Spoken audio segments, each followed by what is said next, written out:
Les pompiers, bonjour, le château de Brissac. Je suis le propriétaire, monsieur de Brissac, et je constate un dégagement de fumée très important sur la tour de gauche de la façade. Le château de Brissac est en feu, mais rassurez-vous, tout ça n'est qu'une simulation. Afin d'intervenir au mieux le jour où une catastrophe, une vraie aura lieu, les pompiers ont testé leur plan d'intervention mardi soir sur l'un des plus hauts châteaux d'Europe.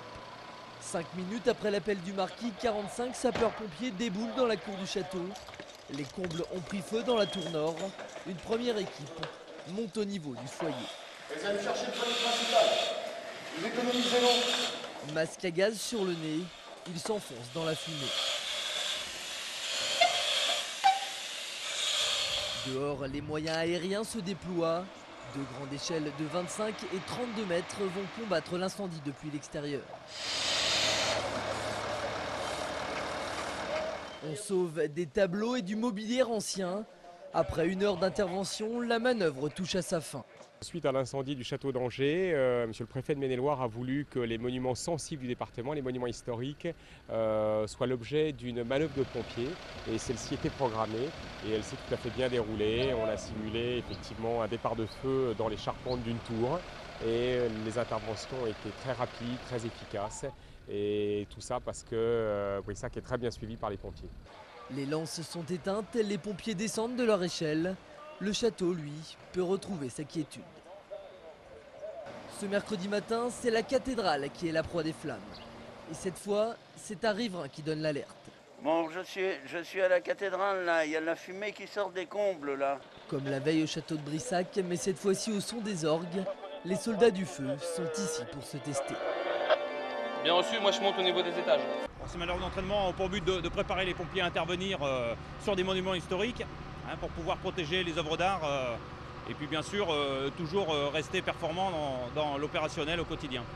Ils ont donc pu tester les colonnes sèches qui permettent de connecter une lance depuis le sol sans avoir à en faire monter une dans les étages. Les pompiers ont également expérimenté un bras articulé plus maniable qu'une grande échelle, mais pas encore utilisé en intervention. Les passants en ont pris plein les yeux, mais c'est déjà fini. On range la grande échelle. La prochaine fois qu'elle servira, ce sera peut-être pour de vrai. On a appris un boulot, on a appris à se faire respecter à la fois des enseignants, des parents, des élèves. Et aujourd'hui, on n'est pas reconduit tout simplement parce que c'est contrat bidon, parce que c'est des contrats bidons, hein, les contrats d'insertion. La meilleure manière d'insérer quelqu'un, c'est le travail. Nous, on est en situation de travail, on n'a pas envie d'être au chômage. Les EVS, employés de vie scolaire, manifestaient une nouvelle fois aujourd'hui devant la préfecture d'Angers. L'objet de leur colère, après 3 ans de travail en école, collège ou lycée, leurs contrats ne sont plus reconductibles. Ce sont de nouvelles personnes qui seront recrutées pour leur poste. Donc nous, ce qu'on veut, c'est être recrutés sur des CDI. On veut garder nos emplois parce que là, au mois de juin, on va être localement plus de 300 au chômage. Au niveau national, 30 000. Les représentants des EVS ont été reçus par la préfecture et le pôle emploi. Mardi prochain, une journée de grève et de manifestation est d'ores et déjà prévue à Angers. Tout le monde a un sujet ? Comme chaque année à la même époque, les élèves de terminale se préparent à passer le baccalauréat. Pour cette édition 2009, ils seront 7094 élèves à passer cet examen en Maine-et-Loire. Plus de la moitié, c'est-à-dire 3801 élèves tenteront le bac général. Ils seront 1774 à passer le bac technologique et 1519 en bac professionnel. La première épreuve est comme toujours la philosophie, programmée le jeudi 18 juin.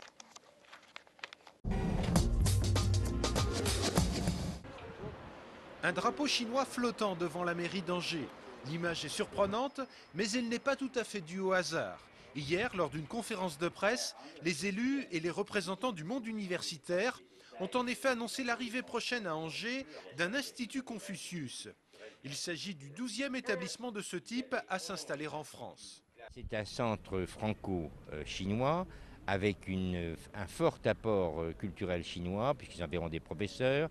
Ils fournissent un fonds de livres et de documents chinois et il valide des examens chinois. Ce centre Confucius, qui ouvrira en octobre prochain dans la cité internationale du campus Saint-Serge, proposera, en complément de ses missions d'enseignement, des stages de perfectionnement à la langue chinoise, destinés notamment aux hommes d'affaires, ce qui devrait permettre de renforcer des liens déjà existants. Il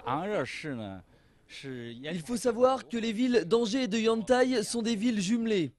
Nous avons également des liens entre la région des Pays de la Loire et la province du Shandong. Ce sont de vrais liens d'amitié qui ont été tissés. Rendez-vous donc en octobre prochain pour le début de cette aventure angevino-chinoise. Réclamons l'Alali, puis allongés au lit, attendons la balle libératrice derrière nos fenêtres.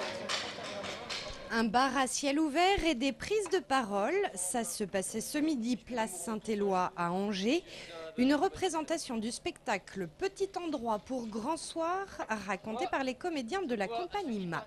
C'est vraiment l'idée de rentrer dans un bar et de voir des petites histoires se créer comme des bulles de savon, des petits moments intimes se créer entre les gens, des histoires parallèles, des histoires qu'on pourrait voir dans un bar. Des interactions quoi. Et justement ça, l'humain, c'est le créneau du festival Mixage qui, place Saint-Éloi, donc, avait réuni tous ses partenaires en un même lieu et autour d'un thème, art, passion, transmission. Donc vous avez des associations multiples qui sont là, en particulier l'outil en main qui sont des artisans retraités qui font découvrir leur métier aux plus jeunes. Et puis donc toute la journée, depuis ce matin à partir de 10h et jusqu'à ce soir 18h, c'est une invitation aux habitants d'Angers à découvrir la démarche mixage et puis à découvrir cet événement qui fédère sur la ville de nombreux partenaires et qui permet la rencontre entre les âges, la mixité sociale, la mixité culturelle. Est-ce que tout le monde a son petit accessoire ? Allez Lilou, t'as pas ton truc. Une photographe a été chargée d'immortaliser ces moments de mixité, favorisés par des visites guidées et théâtralisées. L'interaction, on vous disait, c'est ce qui s'est passé aussi dans les ateliers de l'artiste Marie Béviot autour d'histoires de chaises. Elles sont bien nos chaises ? Les chaises, c'est ce qui se transmet souvent de génération en génération. Et donc avec les bénévoles du CCAS et le centre Jacques Tati, les familles, eh bien on a transformé ces chaises au moment d'un temps qui est le salon de thé à la menthe. Le résultat, des montages de toutes sortes exposés aujourd'hui. Le festival s'est achevé en fanfare ce soir, mais Mixage c'est toute l'année et ça fait 10 ans que ça dure à Angers.